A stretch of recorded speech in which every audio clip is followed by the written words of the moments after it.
Magandang hapon mga Lods, panibagong video na lang po. Ayan, meron na naman tayong tuwing request ng ating follower at requester dito sa ating ginagawang lettering series. Ayan, nagsimula na tayo dyan. At ginamitan natin ng dark pink. Ang nag-request po ay si Princess.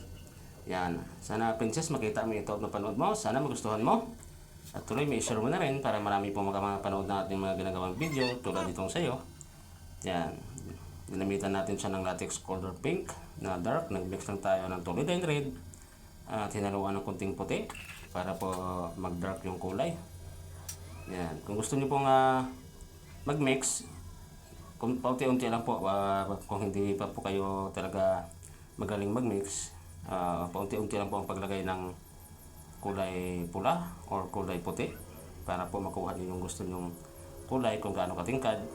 Yan. Sa mga gustong mag-request po, comment lamang sa baba at sisikaping magawa natin yan. At sa mga naka-request na po, abangan